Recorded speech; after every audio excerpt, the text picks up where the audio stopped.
Thomas 1949 à 1987. Né le 21 décembre 1949 à Yako, en Haute-Volta. Secrétaire d'État à l'information, 1904 qui se briserait, mais la fraîcheur de cet homme, son originalité et son côté iconoclaste les ravissaient.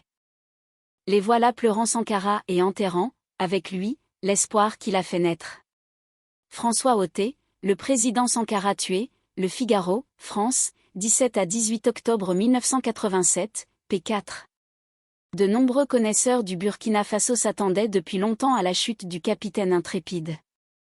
N'avait-il pas défié le Moronaba de Ouagadougou et tous les héritiers des chefferies qui règnent depuis le XVe siècle sur le territoire mossi?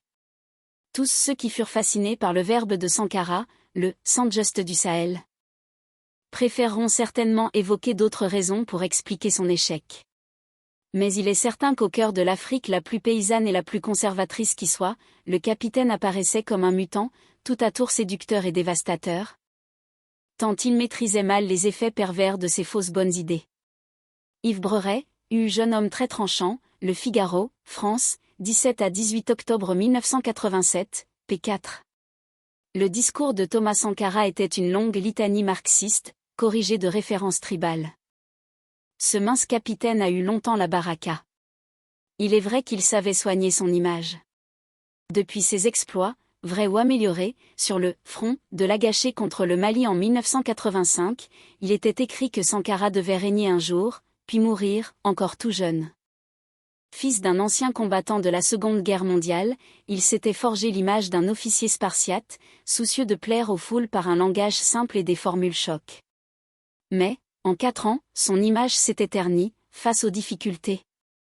Sankara était devenu un homme de contradiction, indécis, qui s'éloignait des masses dont il se voulait si proche. Nicolas Biston, Des Tolniarsan in Burkina Faso, The Times, Royaume-Uni, 17 octobre 1987, p7. HIS Relationship with President Mitterrand was that of a young rebel trying to teach a with old statesman a few new trick, a game that was taken in good part by Monsieur Mitterrand, for he knew what Captain Sankara was learning slowly. That over idealistically he aimed to run his poverty-stricken country, he could not in the end do it without French and décuplait sa capacité à faire rêver, tout en restant toujours très proche des gens, par la proximité physique mais aussi par son langage qu'il voulait accessible.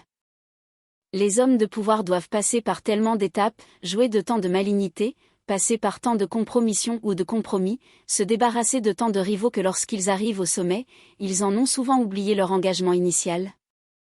Quand ils n'étaient pas dès le départ des ambitieux motivés essentiellement par leur propre avenir. Thomas Sankara tranche avec tout cela.